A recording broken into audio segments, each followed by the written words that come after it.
Saludos, hermanos, Dios les bendiga. Como decía en un principio, qué bueno que se sobrepuso al frío que estaba haciendo en la mañana. Ya está saliendo el sol, ¿verdad? Y a mí me parecía increíble, veía yo el clima y decía que la máxima de hoy iba a ser de 22, pero en la mañana que vi nublado, la llovizna y el frío, yo dije, no creo que suba a 22, pero mire, ya Dios nos está regalando el solecito. Y bueno, creo que hoy es el día del Señor y por lo tanto es un día en que debemos de alabarle y bendecirle. Amén. Bien, vamos a meditar en la palabra del Señor en esta mañana. Y el día jueves, ¿verdad? Compartía yo acerca del poder de la cruz, ¿verdad? Yo les decía el día jueves y tratamos de plantearlo así para que usted pudiera tenerlo más claro, ¿verdad? Para que pudiera poder comprender con mayor claridad lo que significa el poder de la cruz, ¿verdad? A mi lado derecho tenemos una cruz, ¿verdad? O está escenificando una cruz. Y si se da cuenta en esa cruz, ¿verdad? Hay varios pecados por los cuales Jesús pagó por nosotros en ella. En esa cruz Él llevó todos nuestros pecados, ¿verdad? Nuestros pecados pasados, nuestros pecados presentes, pero ¿qué cree? También nuestros pecados futuros. ¿Por qué los pecados futuros, pastor, si ya estamos en Cristo? Es cierto, ¿verdad? Dice, de modo que si alguno está en Cristo, nueva criatura es. Las cosas viejas que pasaron, he aquí todas son hechas nuevas. Pero sabe, no hay día en el cual usted y yo no pequemos. Mientras estemos sujetos a este cuerpo, mientras estemos en esta carne, mientras tengamos que estar batallando con nuestra carne todos los días, no habrá día en que no pequemos. Pero ¿sabe qué? Le tengo una buena noticia. El apóstol Juan dice en su primera carta, en el capítulo 1, verso número 8, que si alguno de nosotros hubiese pecado, abogado tenemos para con el Padre, a Jesucristo el justo. Entonces usted y yo, aunque pequemos, somos justificados no por nuestras buenas obras, somos justificados por el sacrificio de Cristo en nuestras vidas, ¿sí? Así que teniendo eso claro, ¿verdad? Hoy quiero hablarles de algo que la palabra de Dios nos habla y habla precisamente de eso que es tan grande y que Dios mostró en la cruz para usted y para mí. Acompáñame por favor al libro del profeta Jeremías, capítulo 33 y versículo 3, ¿verdad? Jeremías 31, verso número 3.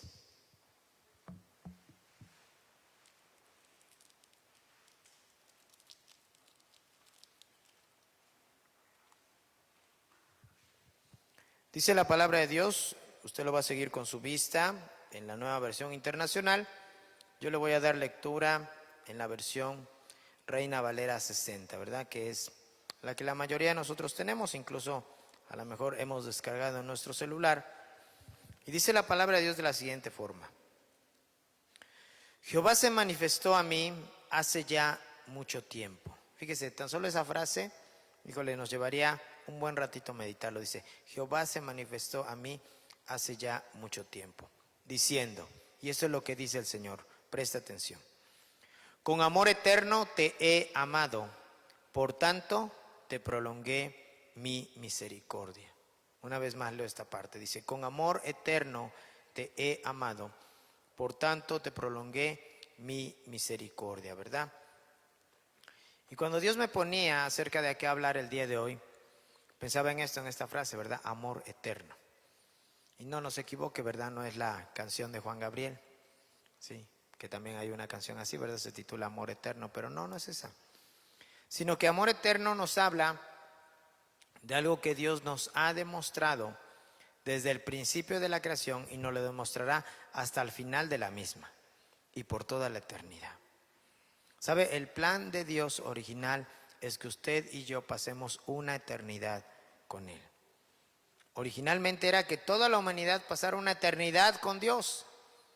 Pero mucha gente, ¿verdad?, ha decidido, mucha gente ha preferido rechazar el regalo de Dios, que es su Hijo, y ha preferido vivir una condenación eterna. Porque así como hay una vida eterna, hay una condenación eterna. Los que tienen vida eterna van a disfrutar de este amor eterno. Pero mire, dice parte de la introducción. Para que usted y yo podamos entender el amor tan grande que Dios tiene para con nosotros, nos es necesario entender correctamente el significado de la cruz. ¿Por qué? Tenemos que comprender el significado de la cruz para poder comprender el amor eterno de Dios. Bueno, sencillo, ¿verdad? Fíjese bien, Satanás está decidido a intentar destruirnos. ¿Cuántos creen que Satanás está decidido a intentar destruirnos? Satanás, mire, si algo, ahora sí, le admiro a Satanás, es que él es perseverante todos los días. ¿Sí? Él es perseverante todos los días. A lo mejor nosotros no lo somos, ¿verdad? Hay días que oramos, hay días que no oramos. Hay días que leemos la palabra y hay días que no la leemos.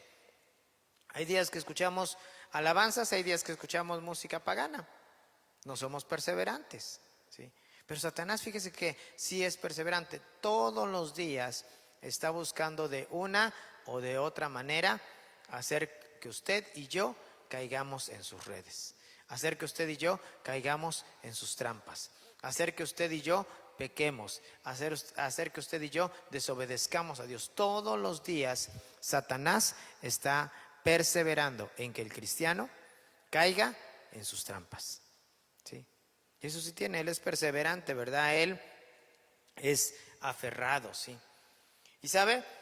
Él se conformaría con solo conseguir que perdamos nuestro asombro ante Jesucristo y a este crucificado, ¿sí? ¿Pero por qué? Porque mire, ese asombro a veces comienza a perderse desde el púlpito, porque cuando nosotros los predicadores dejamos de predicar a Jesucristo y a este crucificado, entonces dejamos de perder la esencia de lo que significa la cruz. ¿Pero por qué tanta importancia en la cruz? Porque mire, en la cruz Jesucristo llevó sus pecados y llevó mis pecados. En la cruz Jesucristo ganó vida eterna para usted y vida eterna para mí. Pero cuando nosotros dejamos de ver la cruz y solamente vemos los beneficios que Jesús trajo para nuestras vidas, nosotros perdemos por completo la visión de todo lo que Cristo hizo para ganar lo que usted y yo hoy podemos disfrutar. ¿A cuántos de nosotros nos gusta disfrutar de las bendiciones de Dios? ¿Sí? ¿A usted le gusta disfrutar de las bendiciones de Dios? Amén, ¿verdad? Qué bonito es, ¿verdad? Cuando el Señor viene y nos cubre con su manto de amor y nos bendice y nos protege, ¿verdad? Nos sana, nos ayuda económicamente, ¿verdad? Nos provee lo que necesitamos. Eso es hermoso, ¿sí? Pero, ¿sabe? Tenemos que entender que el precio que Jesús pagó allí en la cruz fue precisamente eso, el precio para que usted y yo disfrutáramos esos beneficios. Y eso no tenemos que perderlo de vista. Es como, por ejemplo, cuando los padres, ¿verdad?, se matan trabajando horas y horas para que los hijos tengan todo lo que tienen. Para que los hijos tengan zapatos, tengan tenis, ropa, tengan educación, ¿sí?, juguetes. Y sabe que a veces los hijos no se dan cuenta de eso. A veces los hijos no valoran ese esfuerzo que hacen los padres. A lo mejor el papá se va desde muy temprano al trabajo y regresa ya muy noche, ¿verdad? Y los hijos los ve, cuando se va los ve dormidos y cuando regresa los ve igualmente dormidos. No los disfruta, ¿sí? Pero imagínese nada más el gozo que va a sentir ese padre el día de mañana que ese hijo termine una carrera, que ese hijo obtenga un trabajo, que ese hijo se case, forme una familia, ¿sí? Eso es una satisfacción. Pero detrás de todo eso hay un esfuerzo. De igual manera sucede lo mismo, ¿verdad?, en este aspecto. Mire, vayamos a 1 Corintios, capítulo 2 y versículo 2. Y esta frase el apóstol Pablo la usa porque les está diciendo a los de la iglesia de Corinto. Dice así: pues me propuse no saber entre vosotros cosa alguna, fíjese bien, me propuse no saber entre vosotros qué cosa alguna. O sea, el apóstol no tenía ninguna intención de que le dieran un reporte de todo lo que estaba pasando dentro de la iglesia, sino más bien él lo que quería escuchar dijo: me propuse no saber entre vosotros cosa alguna, sino a Jesucristo y a este crucificado. Fíjese, cuando todos los cristianos que nos decimos ser profesantes, sabemos que la cruz es importante, pero con frecuencia no comprendemos su importancia integral, es decir, que la cruz no solo es central para nuestra fe, sino que también abarca toda la existencia de nuestra fe, nuestra vida y nuestra adoración. Pero para que usted y yo tengamos una teología adecuada de la cruz, la realidad de Cristo y este crucificado, todo esto debe de permear nuestra vida y todo lo que hacemos. ¿Sabe? Cuando Pablo les dice a los romanos que la predicación de la cruz para muchos es locura, pero para nosotros es poder de Dios, nos está diciendo claramente, ¿verdad? La gente que no comprende, lo que ellos reciben se lo atribuyen a la suerte, se lo atribuyen al destino, se lo atribuyen a que han sido trabajadores, pero cuando nosotros como cristianos comprendemos, ¿verdad?, el poder que hay en la cruz y los beneficios que Jesús ganó para nosotros en la cruz, usted y yo no podemos atribuir nada de lo que tenemos, ni a la suerte, ni al destino, ni a los trabajadores que somos. Usted y yo tenemos que atribuírselo totalmente a Jesús. ¿Amén? ¿Está de acuerdo conmigo? Porque sabe, nada de lo que tenemos, dice la palabra de Dios, que en Él vivimos y a través de Él también nos movemos. Entonces no podemos en ningún momento creer o pensar o incluso llegarnos a atrever a decir, ¿verdad?, es que tengo todo esto gracias a mi esfuerzo. No, que bueno, usted ha hecho su parte. Usted ha estudiado, se ha preparado, se ha capacitado, tiene un trabajo, qué bueno. Pero aún todo eso, usted lo tiene gracias a Dios. Sí. Aún yo todo lo que tengo, lo tengo gracias a Dios. Una familia, un hogar, ¿verdad?, una casa, sí, un vehículo para moverme, gracias a Dios. Salud, vida, fuerza para trabajar, todo lo tenemos gracias a Dios. O sea, no hay manera de que nosotros que ya estamos en Cristo podamos exentar a Dios de nuestras vidas. Por eso usted y yo tenemos que tener bien claro esto. Mire, la cruz no solo debe de estar a la cabeza de nuestra lista de prioridades teológicas, sino debe estar en el centro de todas nuestras prioridades teológicas. Si nos aburrimos de la cruz de Cristo y perdemos nuestro asombro por Jesucristo y este crucificado, pronto empezaremos a perder la totalidad de la doctrina y de la práctica cristiana. Cuando nos olvidamos, fíjese bien, de que en la cruz Él llevó nuestros pecados, ¿saben qué nos podemos convertir? Dejamos de ser iglesia y nos convertimos en un club social. Sí, en eso nos convertimos. Sí. En que haya gente, ¿verdad?, con la que nos llevemos bien, con la que simpaticemos, con la que nos relacionemos, comamos juntos, ¿verdad? Nos volvemos en eso, en un club social. La cruz de Cristo, ¿sí?, nos recuerda constantemente que nos es necesario. Por eso yo creo que hoy en día muchos predicadores no quieren predicar acerca de la cruz de Cristo. ¿Y sabe por qué no quieren predicar acerca de la cruz de Cristo? Porque hablar de la cruz de Cristo es hablar del pecado, es hablar de la ira de Dios, es hablar de la santidad, es hablar de la condenación eterna. ¿Y por qué es hablar de estas 4 cosas? Porque mire, predicar acerca de la cruz de Cristo es hablar del pecado. ¿Y sabe por qué? Porque a través de una pareja, a través de un matrimonio, el pecado entró a la humanidad.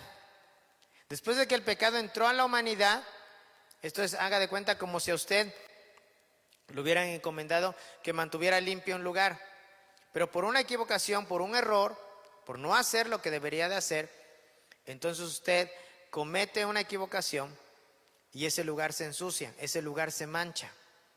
¿Sí? ¿Sabe? El dueño de esa casa o el dueño de ese lugar va a esperar no solo una explicación, va a esperar obviamente, ¿verdad?, que se le restituya lo que perdió, porque ese lugar estaba limpio, ese lugar estaba impecable, estaba pulcro. Y usted por un error, por una equivocación, lo ensució, lo contaminó, lo pervirtió. Bueno, lo mismo sucedió con la humanidad. Una pareja decide desobedecer a Dios, a través de esa pareja el pecado entra a la humanidad y lo que Dios estaba esperando era que se le restituyera lo que se perdió, que se pagara por aquello que se perdió, por aquello que se extravió. Pero el hombre, nosotros como seres humanos, no tenemos la capacidad para poder hacerlo. ¿Sí? Ninguno de nosotros puede obedecer la ley de Dios a la perfección, pero ¿sabe qué? El Hijo de Dios, y ahí es donde entra la predicación de la cruz, el Hijo de Dios decidió, dice la palabra en Filipenses, dice que no estimó el ser igual a Dios como cosa a que aferrarse, sino que se despojó a sí mismo, o sea, se quitó esa divinidad y vino y nació en este mundo. Y una vez que nació en este mundo vivió una vida como usted y como yo, pero con una diferencia, sin pecado. Una vida sin pecado. Sí. Pero eso no era suficiente, no era suficiente que el Hijo de Dios se despojara de su divinidad y viniera a la tierra, no. Era necesario que el Hijo de Dios viviera una vida sin pecado y después entregara su vida por amor a usted y por amor a mí. Y ahí es donde entra ese amor eterno. ¿Sabía usted que Jesús, o más bien Cristo, nos amó desde el Génesis? Es más, nos amó desde antes de la fundación de este mundo. Él ya nos había planeado, ya sabía que íbamos a nacer, ya sabía en qué familia nos iba a colocar. Y ha sido tan grande ese amor que Él nos ha mostrado desde la eternidad, que hasta el día de hoy, hermanos y hermanas, podemos decir que con amor eterno nos ha amado. ¿Dónde estaría usted o dónde estaría yo el día de hoy si Cristo no estuviera en nuestras vidas? ¿Dónde estaríamos? ¿Ha pensado en eso? Estaríamos tal vez, alguno de los varones estaría, no sé, perdido en una cantina, ¿sí?, con un hogar destruido. Los hijos, ¿verdad? Huérfanos, y no por el hecho de que no nos tuvieran como padres, sino huérfanos en el sentido, ¿verdad?, de que no nos importarían. ¿Dónde estaríamos? ¿Sí? El hogar totalmente destruido, probablemente sin trabajo. ¿Dónde estaríamos sin Cristo hoy en día? Y es lo que tenemos que tener claro, ¿verdad? Porque ese amor eterno nos lleva a entender, ¿sí?, cuánto nos ha amado Dios. Fíjese bien, hacemos bien al enfocarnos en el amor de Dios demostrado en la cruz, pero si no entendemos que la ira de Dios no es solo contra el pecado, sino también contra los pecadores, no podremos entender el amor de Dios por los pecadores, ¿sí? ¿Sabe? Tenemos que comprender con claridad.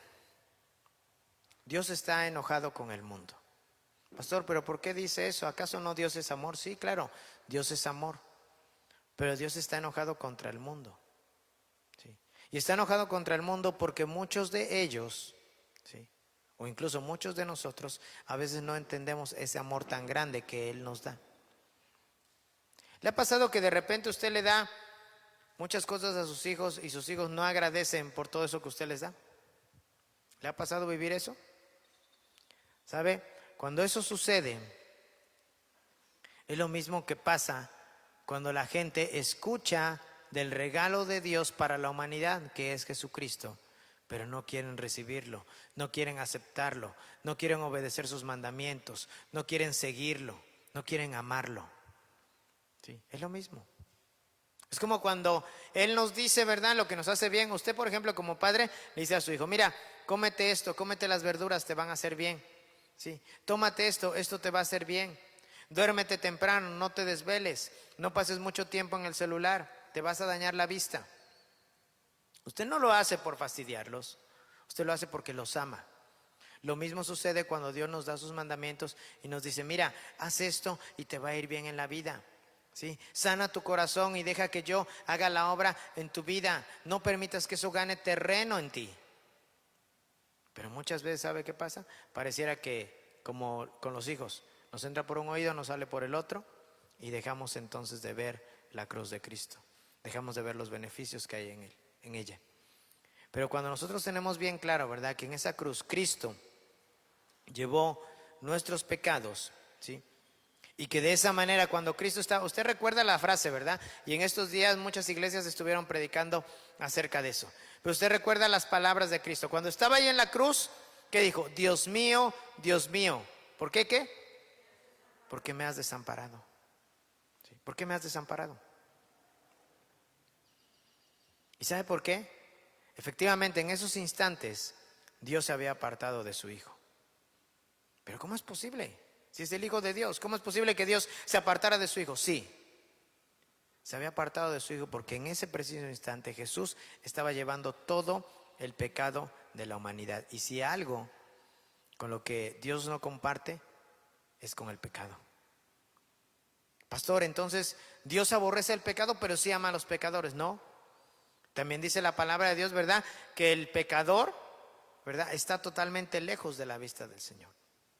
¿Sí? Él no puede estar con los pecadores.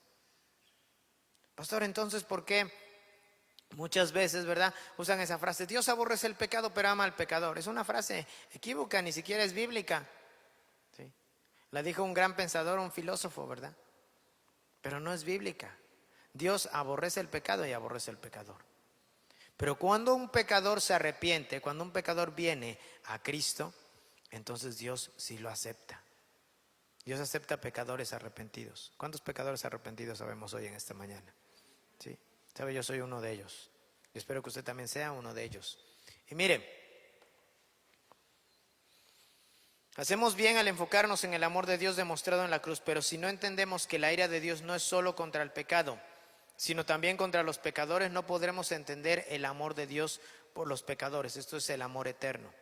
Si no entendemos de qué nos salva Dios, o sea, Dios nos salva de la ira, nos salva del juicio y nos salva del infierno, entonces también nunca entenderemos su misericordia. ¿Cómo dice el primer versículo que leímos? Con amor eterno que te he amado. Por tanto, ¿qué hizo? Te prolongué mi misericordia. Miren, mucha gente hoy en día piensa que Jesús ya no vendrá. Mucha gente incluso dice, ¿verdad?, que la vida eterna la vamos a vivir aquí en la tierra. Es más, la secta de los testigos de Jehová dicen que nosotros vamos a reinar aquí en la tierra. Por eso muchos, ¿verdad?, se están haciendo sus casas bonitas, porque como van a reinar aquí en la tierra, pues quieren tener su casa bonita. ¿Sí? Pero ¿sabe? Todo lo que conocemos, todo lo que vemos, todo lo que está a nuestro alrededor, un día va a ser destruido. ¿En serio, pastor? Sí, así es. La Biblia lo dice. Todo lo que vemos, todo lo que conocemos, un día va a ser destruido. Porque el Señor va a traer cielos nuevos y una tierra nueva. ¿Sí? Por eso Jesús dijo claramente, ¿verdad? No se hagan tesoros en la tierra. ¿Sí? Porque en la tierra todo lo que hay, la polilla lo corrompe, ¿verdad? ¿Sí? Los ladrones miran y hurtan. Dice, entonces no se hagan tesoros en la tierra, háganse tesoros en el cielo. ¿Sí? Porque los tesoros que están en el cielo son eternos. Lo que está aquí en la tierra es perecedero. ¿Sí? Es perecedero, tiene un tiempo de caducidad. Y mire, si usted y yo no somos confrontados con la miseria de nuestro pecado, no podremos descansar en la gracia de Dios para nuestra vida. Solo podremos empezar a ver lo que Dios hizo por nosotros en la cruz cuando comprendamos que nosotros, en nuestro pecado, fuimos los responsables de que Jesús fuera a la cruz. ¿Se acuerda usted? Yo creo que a lo mejor estos días usted vio la película, pero ¿se acuerda ese momento cuando está Jesús ante Poncio Pilato y sacan a Jesús de un lado y a Barrabás lo sacan del otro lado? Y entonces Poncio Pilato pronuncia, ¿verdad? ¿A quién quieren que les liberte el día de hoy? Porque normalmente, ¿verdad?, estaba acostumbrado que en el tiempo de la Pascua fuera libertado un ladrón o un asesino. Los judíos, ¿verdad?, querían que Jesús fuese, ¿qué?, crucificado. Después de que Poncio Pilato le hace un examen, ¿verdad?, lo analiza, lo interroga, viene y le dice a la multitud, he hallado a este hombre inocente de todos los cargos que ustedes dicen, de todos los cargos que ustedes le imputan. Lo he hallado inocente. ¿Sí? Y por cuanto lo he hallado inocente, no encuentro culpa en él para poder condenarlo. Pero como Poncio Pilato no quería quedar mal con la multitud, entonces de un lado pone a Jesús y del otro lado saca a Barrabás. ¿Sí? Barrabás era un asesino, era un ladrón, era lo peor de lo peor. Entonces, ¿sabe qué pensaba Poncio Pilato? Él pensaba, si yo saco a Barrabás, la gente no va a querer que soltemos a Barrabás. Porque es un asesino, es un ladrón, es un homicida, o sea, es de lo peor. No va a querer la gente que lo soltemos. Pero imagínense nada más.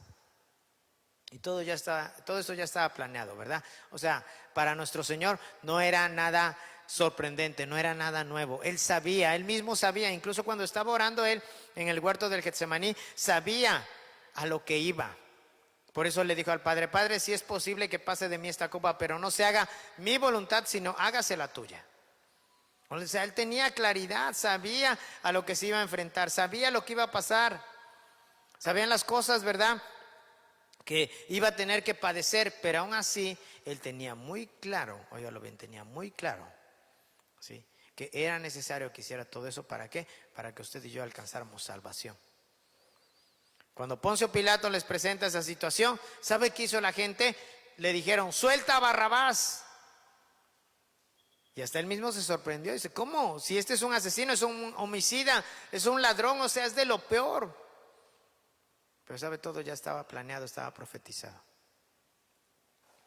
Él entonces se lava las manos, ¿verdad? Dice, bueno, pues la sangre de este hombre inocente, que no caiga sobre mí, caiga sobre ustedes.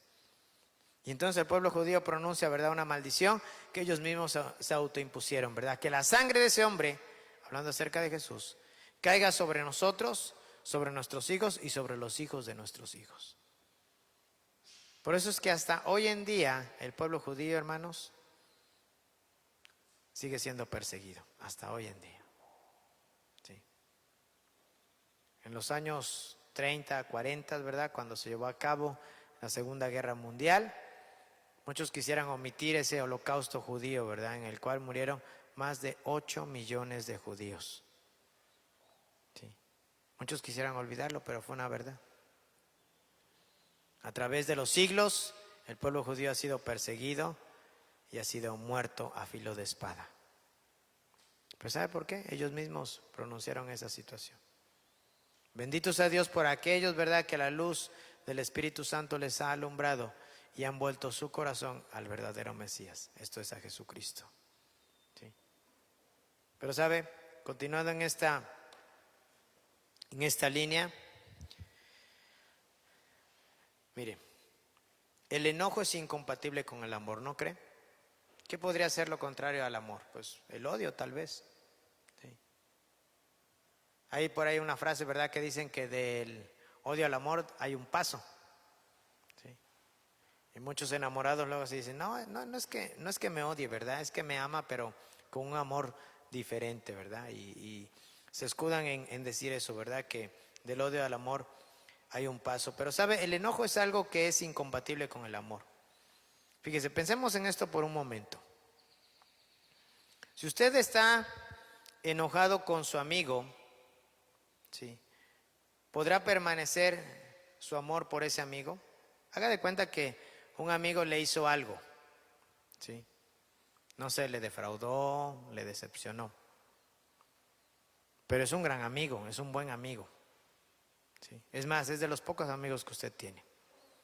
Independientemente de que le defraudó, le decepcionó, le desfalcó, ¿podrá usted durarle el enojo con su amigo toda la vida? ¿Usted qué dice? Hay veces que sí pasa, ¿eh? Hay veces que es más el enojo, la ira, el rencor o la amargura, que puede vivir toda su vida así, enojado con su amigo. Se lo va a poner más fácil. Usted como padre tiene hijos, ¿sí? Y sabe que, bueno, los que tienen más de 2 hijos, saben que cada uno de ellos son muy diferentes. ¿Sí? Hay hijos que, por ejemplo, son muy nobles, muy obedientes, ¿sí?, muy serviciales. Y hay hijos que, por ejemplo, ¿verdad?, no son obedientes, no son serviciales y tampoco son muy nobles. Incluso luego en las familias, ¿verdad?, dicen esa frase, ¿verdad? No, es que este es la oveja negra de la familia. ¿Sí? Porque a veces así hasta los categorizamos, como diciendo, este no es el bueno, ¿verdad? El bueno es este. Pero independientemente de eso, aunque a lo mejor puede ser que tengamos un hijo bueno y un hijo que no es tan bueno, ¿los dos siguen siendo sus hijos? ¿A los dos los ama? Sí, ¿verdad? Aunque uno a lo mejor sea su campeón y el otro no. Sí. Pero los ama, ¿cierto o no? Sí. A lo mejor por uno siente más orgullo, ¿verdad? ¿Por qué? Porque es el que siempre le obedece, el que siempre está ahí para usted, el que le ayuda en las tareas domésticas. El otro probablemente no.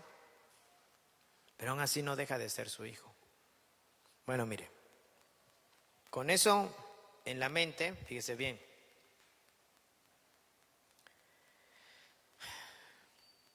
Dios está enojado a veces, pero ¿sabe por qué? Porque nos ama. ¿Sí? ¿Le ha pasado que como padre, a veces su hijo lo decepciona de algo y usted lo castiga? ¿Sí? Como padres luego castigamos a nuestros hijos, ¿verdad? Decía yo, cuando estuvimos hablando acerca de la familia, ¿verdad? Y lo decía yo la semana pasada, que a los hijos pequeños debemos de corregirlos, ¿verdad? Con un castigo que les duela. Y a los más grandes hay que condicionarlos, ¿verdad? Con privilegios. Porque a los más grandes, ¿verdad? Aunque le dé usted con una vara o con el cinturón, pues a lo mejor le va a doler de momento, ¿verdad? Pero a veces les duele más que les quitemos ciertos privilegios. El celular, la computadora, el internet, no sé, la televisión por cable, el que salga con sus amigos, bueno, que ahorita no pueden salir así realmente como deberían o podrían, pero el quitarles privilegios, ¿verdad?, los condiciona para que de esa forma ellos entiendan que están siendo disciplinados. Bueno, Dios está enojado con nosotros, pero está enojado porque nos ama. ¿Sí? Dios se enoja con la humanidad, pero porque ama a la humanidad. Si no, no estaría ese versículo que dice que de tal manera amó Dios al mundo, que dio a su Hijo unigénito para que todo aquel que en él crea no se pierda, mas tenga vida eterna. Usted como padre le dice a su hijo, mira, ¿quieres que se me pase el enojo? Pórtate bien. ¿Quieres que se me pase el enojo? Haz lo que te digo. ¿Quieres que ya no esté enojado contigo? Obedéceme. Lo mismo sucede con Dios. Sí. Cuando a veces Dios, ¿verdad?, se enoja con nosotros, porque Él se enoja porque nos ama. No porque nos aborrezca, no porque nos odie, se enoja porque nos ama. Y mire, Jeremías 31:3, que es el verso con el que comenzamos, dice claramente esto, o sea, dice, Jehová se manifestó a mí hace ya mucho tiempo diciendo, con amor eterno te he amado, por tanto te prolongué mi misericordia. O sea, mi amor para contigo es eterno y por lo tanto te estoy dando el chance de ¿qué? De que te arrepientas, te estoy dando el chance de que recapacites, te estoy dando el chance de que reacciones, te estoy dando el chance de que puedas entender que ese amor que yo tengo para contigo es eterno, pero yo no quiero que tú pases una eternidad sin mí, quiero que pases una eternidad conmigo. Mire, yo luego uso este juego de palabras, ¿verdad? Con mi esposa y con mi hija.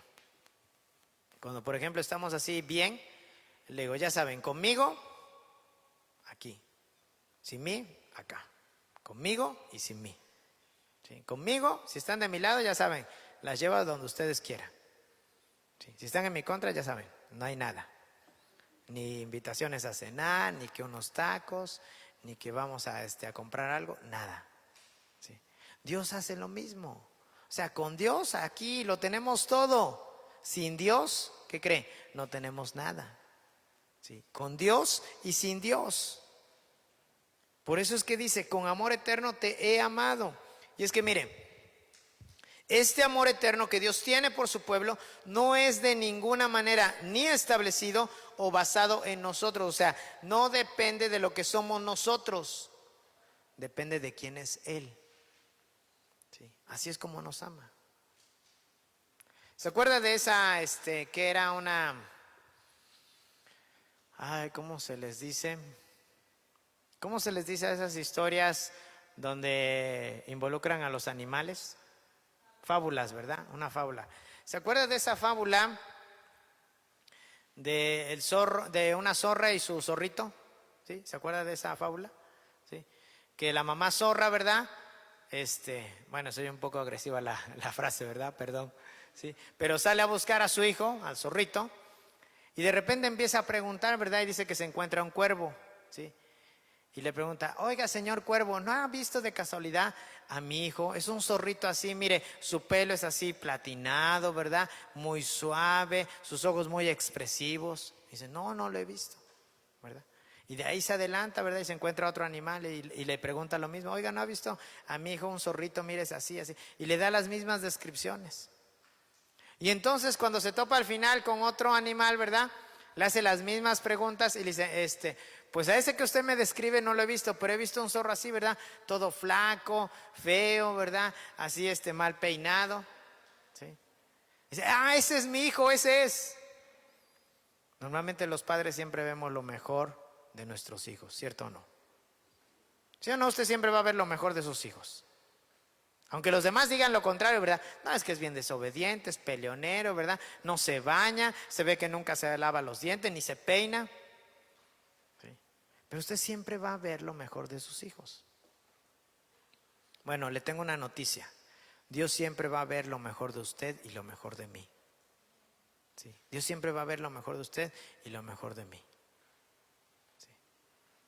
Y cuando entendemos ese amor eterno que Dios tiene para con nosotros, es porque Él siempre va a ver lo mejor que usted y yo tenemos. ¿Sí? Es cierto, tenemos errores, claro. Pecamos, por supuesto. Fallamos todos los días. Pero mire, usted y yo no hemos hecho absolutamente nada para ganarnos el amor de Dios. Dios nos ama de manera incondicional. Por eso quisimos también poner, ¿verdad?, esta frase. Dice, amor, ¿qué? Incomparable. ¿Sí? ¿Usted cree que podremos comparar el amor de Dios con algo? No, con nada. No se puede comparar, no tiene comparación el amor de Dios. ¿Sí? Porque el amor de Dios, mire, de entrada, hoy le estoy diciendo en esta mañana, el amor de Dios es eterno. Pero el amor de Dios no tiene comparación. ¿Sí? No se compara absolutamente con nada. Es más, perdónenme mamás, aunque muchos de ustedes dicen, no, es que el amor de una madre, no hay otro amor como el de una madre. Sí, sí hay un amor mayor que el de una madre, y es el amor de Dios. ¿Sí? El amor de Dios es mayor que el amor de una madre. ¿Sí? Aunque hayan llevado un hijo en su vientre, bendito sea Dios, ¿verdad? Dios les dio a ustedes ese privilegio. Pero aún así, por encima del amor de ustedes, mamás, está el amor de Dios. Es un amor incomparable. Mire, el amor de Dios está basado en su propio ser. Por eso dice la primera carta del apóstol Juan, capítulo 4 y versículo 8. Dios es amor. El que no ama no ha conocido a Dios, porque Dios es amor. ¿Sí? El que no ama es porque no ha conocido a Dios, porque Dios es amor. Él es la fuente de todo amor. ¿Sí? Así que el amor de Dios está basado en su propio ser. Él se ama, fíjese bien, Dios se ama a sí mismo con perfecto amor. ¿Sí? ¿Por qué cree que Dios, cuando nos da sus mandamientos, nos quiere ejemplificar claramente cómo debemos de ser nosotros? ¿Por qué? Porque Él a sí mismo lo practica. ¿Sí? Dicen que para amar al prójimo, ¿sabe qué tenemos que hacer? Empezar a amarnos primero a nosotros. ¿Sí? Por lo tanto, cuando Dios se ama a sí mismo, Dios demuestra ese amor para con usted y para conmigo. ¿Sí? Es un amor, o sea, que no tiene comparación. Ahora mire, Él soberanamente y de manera libre escoge revelar ese amor de manera que Él ama perfectamente tanto a pecadores indignos, los cuales hace el objeto de su amor, a aquellos a quienes Dios hace el objeto de su amor, son aquellos que Dios escoge para que sean sus elegidos. Y estos son elegidos, ¿sabe qué? Por naturaleza y por nacimiento somos depravados. O sea, eso claramente la palabra de Dios lo dice. Por naturaleza y por nacimiento, hermanos, ya traemos el mal dentro de nosotros. Pero a pesar de que el mal está dentro de nosotros, aún así Dios nos ama. ¿Sí? Y Dios nos ama tan poderosamente como usted ama a su hijo. ¿Cierto o no, papás? ¿Quién mejor que nosotros los papás conocemos a nuestros hijos y sabemos de qué son capaces nuestros hijos? Sí, ¿verdad? O sea, es una realidad. Aunque a lo mejor de repente la vecina le diga, no, oiga, es que su hijo es insoportable. Y aunque usted le diga a la vecina, no, como cree, usted está equivocada, ¿verdad? Mi hijo no es así. Pero dentro de usted hay algo que le dice, sí es cierto, mi hijo es un insoportable. Mi hijo es esto, mi hijo es aquello. O sea, usted lo conoce. Usted sabe, ¿verdad? A lo mejor a veces su amor quiere cegarlo. Pero es obvio, ¿verdad?, que usted conoce a su hijo. ¿Sabe? Cuando yo encuentro el relato donde está Dios y está reunido con sus ángeles y de repente en esa reunión se presenta Satanás, o sea, yo me puedo dar cuenta claramente, ¿verdad? O sea, los ángeles ni siquiera se percataron de que Satanás estaba entre ellos. ¿Pero qué cree? Pero Dios, que lo creó, sabía que Satanás estaba allí. Y cuando Satanás comienza a hablar mal de Job, ¿usted cree que Dios, o sea, no sabía lo que estaba diciendo Satanás? Claro que lo sabía.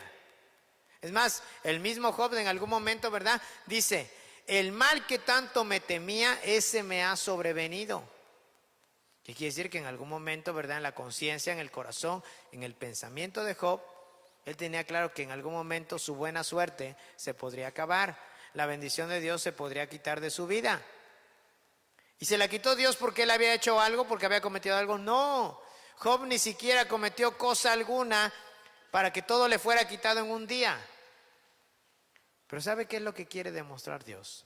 Dios quiere demostrar siempre su amor y su misericordia hacia nuestras vidas. ¿Sí? Y eso lo tenemos que tener claro. Mire, hay momentos en la vida en los cuales podemos estar muy arriba. Pero hay momentos en que Dios puede permitir que, aunque estemos arriba, Él nos puede llevar abajo. ¿Sí? Pero aun cuando estemos abajo, ¿sabe? Lo más importante, Job nos lo enseñó. Él dijo, el Señor dio y el Señor también quitó. Sea el nombre del Señor bendito. ¿Sí? Tenemos que alabar a Dios no solo cuando tenemos todo. Tenemos que alabar a Dios aun cuando no tenemos nada. ¿Sí? Tenemos que buscar a Dios cuando tenemos todo. Y tenemos que buscar aún más a Dios cuando no tenemos nada. Mire, la Escritura dice en la primera carta de Juan, capítulo 4 y verso 10. En esto consiste el amor. No en que nosotros hayamos amado a Dios. O sea, no se trata de que usted y yo amemos a Dios. Si yo le pregunto en esta mañana, ¿cuántos aman a Dios? ¿Qué me diría? ¿Usted ama a Dios? Bueno, pero no lo amamos porque nos haya nacido. Lo amamos porque Él nos amó a nosotros primero. ¿Sí? Y eso tenemos que entenderlo. Dice este versículo. En esto consiste el amor, no en que nosotros hayamos amado a Dios, sino en que Él nos amó a nosotros y envió a su Hijo en propiciación por nuestros pecados. ¿Sí? Dice, envió a su Hijo en propiciación por nuestros pecados. Este amor eterno de Dios no significa que Dios no puede estar enojado con su gente. Él está enojado y está enojado a veces frecuentemente. Él está enojado con ellos cuando están como inconversos. Está enojado con ellos porque han volteado sus espaldas a su ley y han caminado en sus propios caminos. Él está enojado cuando son desagradecidos por todas las bendiciones, cuando desprecian las cosas buenas que Dios les da. Haga de cuenta, usted se esfuerza por comprarle un par de zapatos a su hijo. ¿Sí? A lo mejor un par de zapatos, bueno, vamos a pensarlo, ¿verdad? A lo mejor su hijo desde cuando le está pidiendo unos tenis y esos tenis no se valen más de 1,000 pesos. Y usted hace el esfuerzo, ¿verdad? Ahorra, junta y le compra esos tenis que su hijo quiere. Pero ¿cómo se sentiría usted que de repente su hijo, ¿verdad? Se pone esos tenis y los agarra, no sé, para trabajar, los agarra para ir a jugar pelota con sus amigos y los tenis, ¿verdad? En lugar de que le duren, no sé, medio año o un año, le duran solamente 2 meses. ¿Cómo se siente? De repente se siente usted enojado, ¿no? Hoy tanto esfuerzo que hizo, o sea, y así, como así, ¿verdad? O sea, va a tratar las cosas que le doy. Bueno, mire, lo mismo sucede con Dios. Dios nos bendice, ¿sí? Dice la palabra que Él hace salir su sol sobre buenos y malos, sobre justos e injustos. Hace llover, ¿verdad? Sobre todos nosotros. Pero aún así hay gente, ¿verdad? Que a pesar de que recibe sus bendiciones, de que conoce sus mandamientos, de que sabe todos los beneficios que Él tiene para sus vidas, ¿sí? A pesar de eso, ¿sabe qué? Simple y sencillamente somos desagradecidos. Pregunta, no responda usted, pero hoy en la mañana, ¿cuántos le dimos gracias a Dios por la vida que Él nos dio? ¿Cuántos de nosotros, verdad, le agradecimos a Dios porque pudimos abrir nuestros ojos? Porque pudimos llevarnos a la boca un plato de comida, ¿verdad? No sé, una frutita, un chocomil, ¿verdad? Un pan con café, lo que usted haya desayunado, ¿verdad? ¿Cuántos le dimos gracias a Dios en esta mañana por eso? ¿Sí? Pero a veces cuando somos desagradecidos y no vemos esos pequeños detalles, estamos menospreciando ese amor de Dios.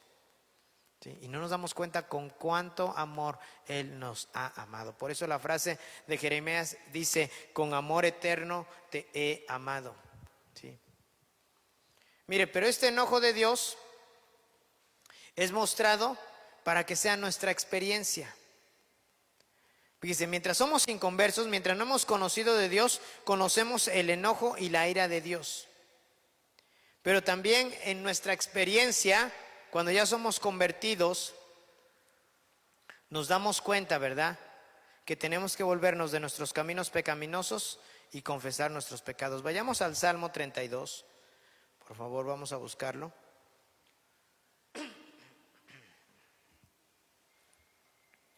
Salmos número 32. Tiene 11 versículos. Vamos a leerlo. Dice: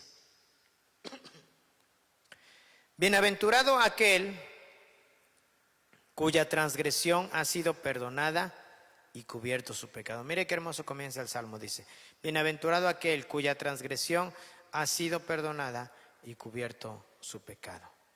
Bienaventurado el hombre a quien Jehová no culpa de iniquidad y en cuyo espíritu, ¿qué?, no hay engaño. Pero mire cómo comienza a decir el salmista: Mientras callé, se envejecieron mis huesos en mi gemir todo el día. Porque de día y de noche se agravó sobre mí tu mano. Se volvió mi verdor en sequedades de verano. Mi pecado te declaré y no encubrí mi iniquidad. Dije: confesaré mis transgresiones a Jehová, y tú perdonaste la maldad de mi pecado. Por esto orará a ti todo santo en el tiempo en que puedas ser hallado. Ciertamente en la inundación de muchas aguas no llegarán estas a él. Tú eres mi refugio, me guardarás de la angustia, con cánticos de liberación me rodearás. Te haré entender y te enseñaré el camino en que debes andar, sobre ti fijaré mis ojos. Pero mire cómo dice el verso 9.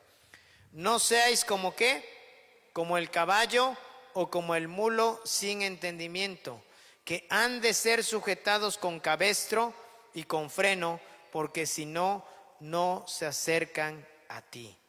Wow, o sea, el Señor hace una comparación clara, como muchas veces, ¿verdad? Me acuerdo ahorita de las palabras de mi madre, ¿sí? Cuando a veces nos pedía que hiciéramos algo y no lo hacíamos. ¿Sabe cuál era la frase preferida de mi mamá? Dice: es que eres terco como una mula. ¿Sí? Eres terco como una mula. ¿Sí? Y a veces así somos. O sea, aún a veces hasta de grandes, hermanos. Conocemos lo que dice la palabra de Dios, sabemos lo que dice, pero aún así a veces no queremos nosotros obedecerla. Preferimos caminar en nuestros propios caminos. Cuando sabe, en la obediencia siempre va a haber bendición. En la obediencia siempre va a haber bendición. ¿Cierto o no? Si sus hijos son obedientes, ¿a poco no los premia usted? O sea, yo pregunto, si sus hijos obedecen, ¿los premia o no los premia? Claro. ¿Sí?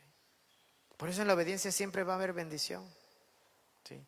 Si usted es un buen trabajador, ahí donde labora, si usted es una persona responsable, puntual, ¿verdad?, que hace su trabajo, ¿cierto o no?, le dan un bono de puntualidad, le dan un bono por buen comportamiento, a lo mejor hasta le dan una mención honorífica, ¿verdad? Le hacen un aumento de sueldo, ¿verdad? ¿Por qué? Porque siempre en el obedecer va a haber bendición.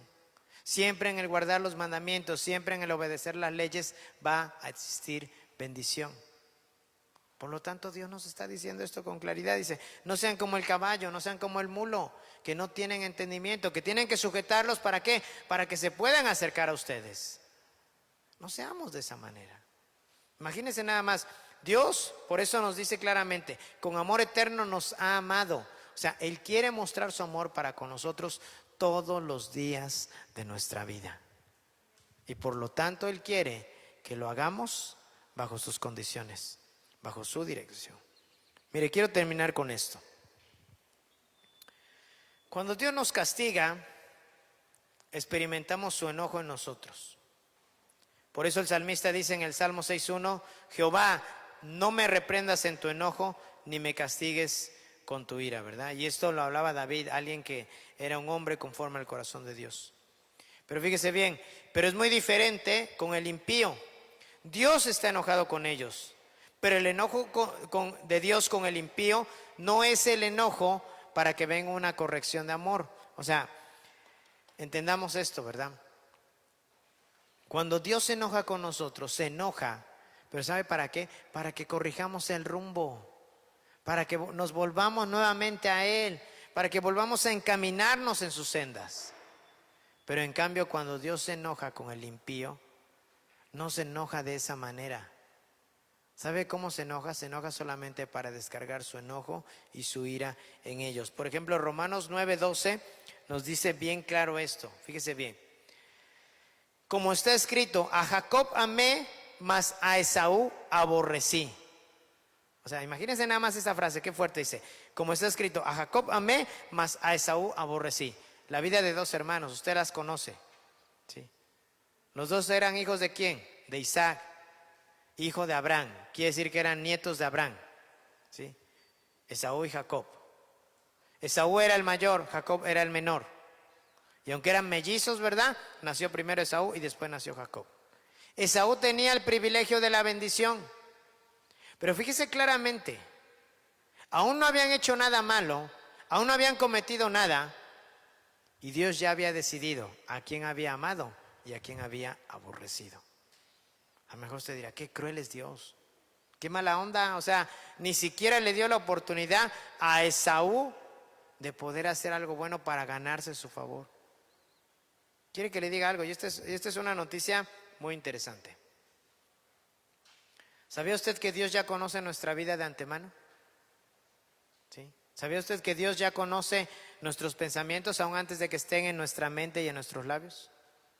Dios ya conoce lo que usted va a hacer mañana y pasado mañana y durante todo este año y durante todos los años que le restan de su vida y de mi vida. Ya Dios lo conoce. Pastor, entonces, ¿por qué estamos aquí? Porque Dios eligió escogernos para Él. ¿Sí? Dios eligió escogernos para Él. ¿Y sabe por qué? Porque claramente, ¿verdad? Dice la Escritura que Dios preparó de antemano hombres y mujeres. Dice para que unos sean vasos de honra, pero ¿qué cree? Pero para que otros sean vasos de deshonra. Por eso cuando Dios dice esta frase, a Jacob amé, mas a Esaú aborrecí, claramente Dios está demostrando, ¿verdad?, esa diferencia. ¿Sí? Usted ve la vida de Esaú y se dará cuenta que Esaú de entrada menospreció la primogenitura que le había sido dada. ¿Qué cree? Eso ya lo sabía Dios. Después fue y se casó con una mujer que no era del pueblo de Dios, cosa que Jacob sí hizo. Pero fue y se casó con una mujer que no era del pueblo de Dios. Entonces está claro, ¿verdad? Dios ya sabía lo que Esaú iba a hacer. ¿Usted cree que a Dios lo agarramos por sorpresa? ¿Piensa usted que a Dios lo podemos agarrar por sorpresa? No, a Dios no lo agarramos por sorpresa en ningún momento. Dios ya conoce anticipadamente lo que vamos a hacer. Pastor, entonces, ¿por qué Dios nos tolera tanto? Lo leímos en un principio. Dice, con amor eterno te he amado, por tanto te prolongué mi misericordia. ¿Sí? Te prolongué mi misericordia. ¿Sí? Dios nos ha prolongado su misericordia. ¿Sí? Habemos hijos que a veces desobedecemos a nuestros padres y nuestros padres en ese momento no toman represalias contra nosotros. ¿Le ha pasado? Sí. Pero tarde que temprano, ¿sabe qué? Vamos a tener que pagar la factura. Tarde que temprano. Incluso a veces nuestros padres hasta nos dicen, pero ya me tocará verte cuando tú seas papá. ¿Sí? Y a veces cuando ya somos padres, dicen por ahí pagamos la factura. ¿Sí? Imagínense nada más, miren, mamás, ¿sí? ¿Cuántas mamás tienen hijos varones? Levántame las manos. ¿Sí? ¿Tiene un hijo varón? ¿Sí? Ahí le va. ¿Cómo es usted como esposa con su esposo? ¿Sí? ¿Cómo es usted como esposa con su esposo?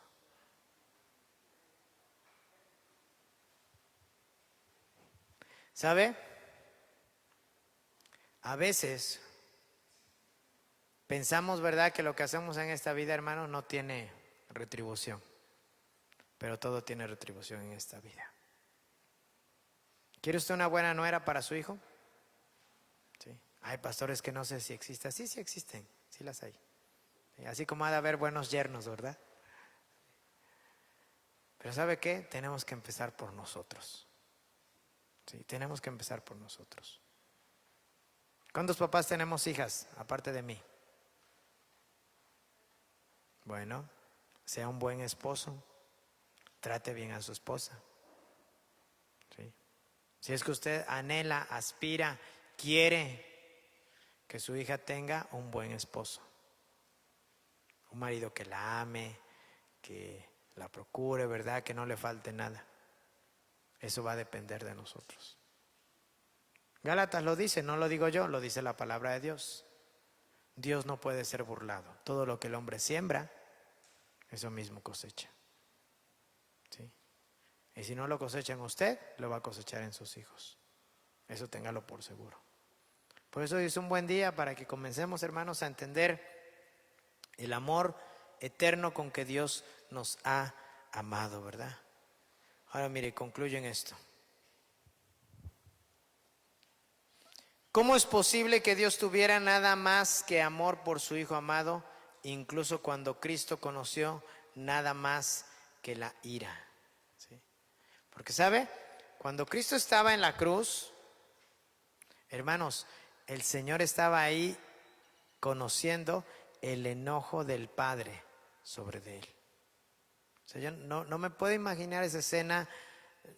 Quisiera tratar de recapitularla en mi mente, pero no me puedo imaginar cuánto sufrimiento estaba padeciendo nuestro Señor Jesús. ¿Y sabe por qué? Porque Dios el Padre estaba descargando toda su ira, todo su enojo en contra de él. ¿Y sabe por qué? Porque él se hizo objeto de pecado. Cristo se hizo objeto de pecado. Y por cuanto Cristo se hizo objeto de pecado, ¿sí? Entiéndalo así, todo el enojo y la ira de Dios estaba sobre de él. Pero ¿sabe? A pesar de eso, estaba mostrando ahí Dios su amor. ¿Y sabe por qué? Porque Cristo decidió. Él mismo lo dice, a mí nadie me quita la vida, yo la doy porque yo quiero. Y ahí estaba Él dando su vida por usted y por mí. ¿Sí? Así que mire, cada hijo de Dios conoce algo de la ira de Dios. Y no concluyamos, ¿verdad?, de este enojo que Dios ya no nos ama o que ya no somos sus hijos, sino más bien es un buen momento para que podamos arrepentirnos de nuestros pecados, dejar nuestros malvados caminos y huir a la cruz donde encontramos refugio. ¿Sabe? Cuando usted y yo corremos a la cruz, corremos, ¿verdad?, a ser justificados por el Hijo de Dios. Corremos a ser perdonados gracias al Hijo de Dios. Corremos a ser sanados gracias a las heridas que el Hijo de Dios tuvo en esa cruz. Corremos al favor de Dios porque Él pagó todo para que usted y yo lo tuviéramos todo. ¿Sí? Por eso, hermanos, nunca tenemos que apartar, ¿verdad?, de nuestra mente lo que Cristo hizo en la cruz por usted y por mí. Hoy por la mañana, ¿pudo usted recibir las bendiciones de Dios? Fue gracias a que Cristo en la cruz llevó todo lo que usted y yo teníamos que recibir. Toda pobreza, toda miseria, todo pecado, ¿verdad? Toda ira, ahí Él la pagó en la cruz, para que usted y yo recibiéramos el amor eterno de Dios en nuestras vidas. Por lo tanto, mis amados hermanos, con esta palabra yo les animo a que ustedes tengan claridad qué tan grande es el amor de Dios para nuestras vidas y qué tan poderoso se quiere ejecutar en nosotros. ¿Sí? No lo hagamos menos, al contrario, veamos su amor, ¿verdad? Pero siempre mirando hacia la cruz, mirando en todo lo que Cristo hizo para que usted y yo recibiéramos de ese amor eterno en nuestras vidas y en nosotros mismos. Amén. Le invito a que esté de pie. Vamos a orar al Señor.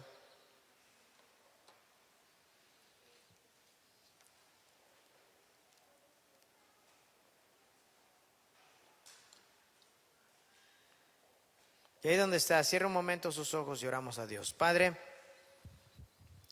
hoy te damos gracias en esta mañana por el amor con que nos has amado. Un amor eterno, un amor en sobremanera mostrado a nuestras vidas, un amor que no merecemos. Señor, hoy hemos podido comprender a través de tu palabra que nos es necesario, que para que ese amor lo tengamos tan claro y tan presente, nos es necesario ver hacia la cruz, el lugar de sufrimiento, el lugar donde tú tuviste que padecer por causa de nosotros, donde tú llevaste nuestro pecado, donde tú clavaste, Señor, todas esas situaciones que estaban en nuestra vida.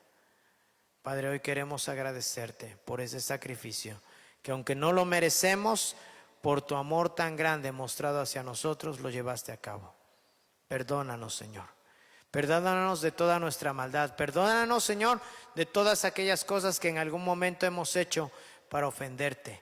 Restáuranos, redímenos, Señor.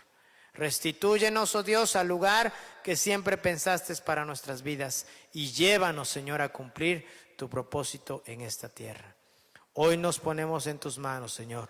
Y así como millones de cristianos, Señor, en el mundo entero, hoy celebran tu resurrección, hoy nosotros podemos decir con toda claridad y con toda certeza: el Dios en el que creemos es un Dios que está vivo y no es un Dios que está muerto.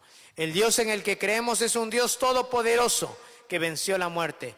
El Dios en el que creemos es un Dios que dio su vida por nosotros para que nosotros tuviésemos vida eterna.